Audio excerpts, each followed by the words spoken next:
fin de la constituyente era tener una provincia, así que era, la alegría flotaba, estábamos todos muy contentos, realmente, muy contentos, a pesar de que la distribución de las bancas era tan groseramente a favor del movimiento.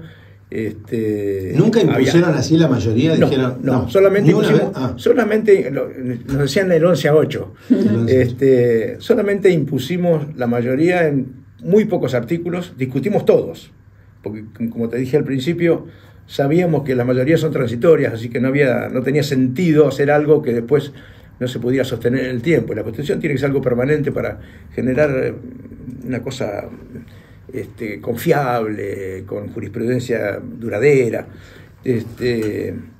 Pero bueno, el 11-8 pusimos, por ejemplo, en el sistema electoral, en las cosas nuevas, que el justicialismo no quería en ese momento. ¿Qué era lo que se discutía? Claro, el sistema electoral, las tachas, todo ese tipo de sistema, que después la legislatura lo prostituyó, obviamente, lo llevó a 50% y ya dejó de tener sentido. Carlos, usted nunca se usó, de hecho no está reglamentado, bueno, la iniciativa popular y la consulta popular está, pero nunca se reglamentaron. Si vos no reglamentás la consulta popular, es porque no querés consultar a la gente. Sí, pero hay otro. Si vos le decís tenés que venir con la vacuna antivariólica y la certificado de nacimiento de tus viejos para poder inscribirte y hacer el pedido de una consulta popular, nunca va a ocurrir. Carlos, no querés consultar. Hay un inciso dentro de un artículo que prevé la posibilidad de que traigas candidatos de otra lista. Nunca se aplicó. No.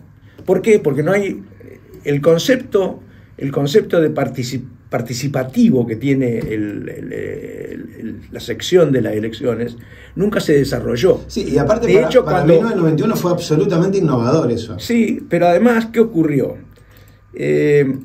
Las mezquindades que tenemos todos, vamos a involucrarnos todos, hizo que una vez hubiera una legislatura con mayoría absoluta de gente de Río Grande. Había uno de acá, sí, 14-1. ¿Por qué? 18, por esas mezquindades de tachar al de Río Grande o tachar al de Ushuaia. En ese caso, claro, la tacha, por eso la llevaron al 50%, claro. Pero cambiaron el espíritu de la Constitución. Y ningún abogado fue a la justicia a reclamar por esa distorsión de lo que decía la constituyente. Claro, porque es una ley que es casi inconstitucional, claro, o que anula. Tendríamos que haber sido un poco más explícito y haber puesto dos jurisdicciones, si querés, o tres. Tolwyn, Río Grande y Ushuaia, y que cada uno eligiera sus legisladores. En ese momento, una cosa irracional, que hubiera 14 legisladores de una de las ciudades y una real. ¿Por qué? Porque de Río Grande nos tacharon a todos los candidatos que había en Ushuaia. Claro. Eso no era el espíritu de la Constitución ese. El espíritu era hacer pequeñas correcciones. Claro, pero era como una trampita. Fue una trampa. Sí. Fue una trampa. Claro. Y lo hicieron todos los partidos políticos. Una trampa que hicieron todos los partidos políticos. Entonces, eso no es el espíritu constitucional. Pero bueno, como decías al principio, el 11-8 lo impusimos en algunas cosas que queríamos que sí. ¿Por qué? Porque habían sido nuestra oferta electoral. Entonces esas cosas no se negociaron y las impusimos y obviamente generó enojos y todo lo que quieras. Pero en general puedo decir que la mayoría de los constituyentes están orgullosos del texto constitucional. Carlos, ¿cuál fue la discusión más fuerte, o no más fuerte en términos de pelea, sino lo que les llevó más tiempo? ¿Qué tema? La que llevó más tiempo fue muy sencilla. Dos fueron. Sí. Fueron dos. Que tenían que ver con las condiciones para ser gobernador. A ver. Yo quería que el gobernador pudiera ser un argentino o un argentino naturalizado. Ah, por Ruggiero.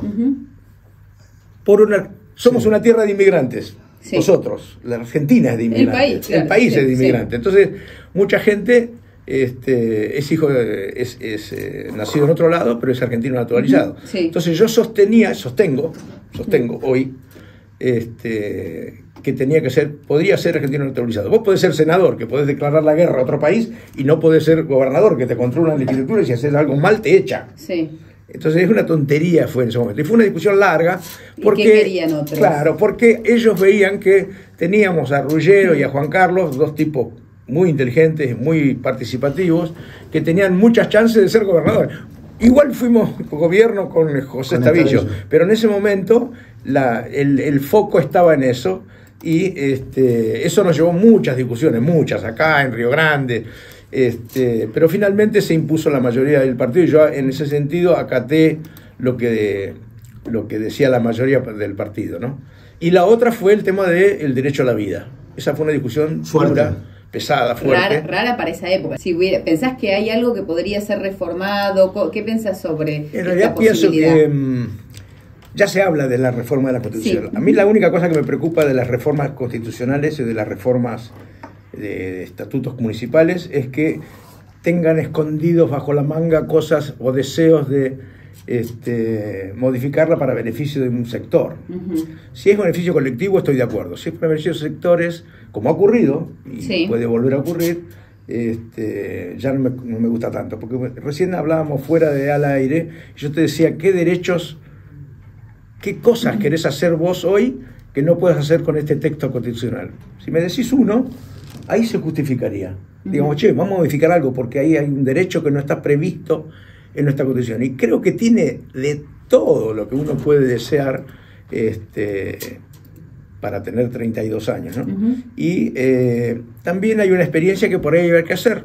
Si creen que hay un artículo que se puede modificar o que se debe modificar, lo puede hacer la legislatura. Claro. Sí, por enmienda, con una mayoría calificada, lo cambias. La modificás. Pero, ahí viene el pero, hay que hacer un referéndum. Exacto. Que eso que vos querés modificar coincide con lo que piensa la gente. Fíjate lo que pasó en nuestro vecino hermano país de Chile. Dijeron, vamos a hacer la Constitución, y la hicieron.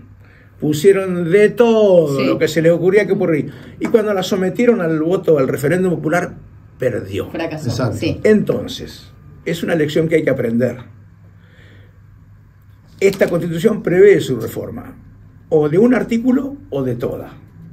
Si la haces de toda, es una caja de Pandora que genera un montón de incertidumbre en la política y en la legislación y en todo. ¿Por qué? Porque una reforma constitucional profunda implica modificar muchas reglas de juego que están vigentes hoy y que no parecen estar mal. En cambio, si vos modificás un artículo y lo sometés al referéndum popular, le estás dando a la gente la participación que la Constitución prevé. Hay que animarse a preguntarle a la gente, porque por ahí te dice que no. En el caso chileno es un... Por ahí te dice que no, entonces hay que tener cuidado cuando uno modifica algo. Carlos, contame, nos quedan 2 preguntitas. Dale. ¿Qué te acordás cuando terminó ese momento de jura, salieron del polideportivo de la cancha 4? Digo, ¿qué emociones te atravesaron? En realidad, bueno, sentíamos un alivio y una alegría. ¿Esa era la sensación? Sí, alegría, una alegría del deber cumplido. Y además habíamos hecho una constitución para no gobernar, claro, para el ciudadano de a pie. Fíjate que en nuestra Constitución, si has leído los pliegues que tiene, todo, hay un montón de control por parte de las instituciones del Estado para que no se adueñe del Estado ningún gobierno. Hagamos una traducción. ¿Ustedes imaginaban que no iba a gobernar el MOPOS? Para nada. Sino que el gobierno, siendo interventor federal, iba a imponerse electoralmente. Y sucedió lo contrario. Sí. O sea, el MOPOS... Hicimos una constitución para no estar en el gobierno. Claro, para que defienda a la gente. Armaron una constitución con mucho freno y contrapeso, pensando en que no iban a ganar, y terminaron ganando. Sí, pero yo nunca me quejé de los frenos que tiene la constitución que me impedían a mí hacer las cosas sin consenso. O sea, cuando la provincia se tiene que endeudar, por ejemplo, se hacen falta los 2/3. Exacto. Sí. Tenés que convencer a todos de que ese dinero que vos querés endeudar a la provincia es beneficio de todos, no del gobierno de turno. Entonces a mí las cosas que agravan y que hacen que participe el grueso de la constituyente me parece fantástica. Me parece fantástico que haya un fiscal de Estado que no lo puedas remover porque no te gusta. Los cargos vitalicios.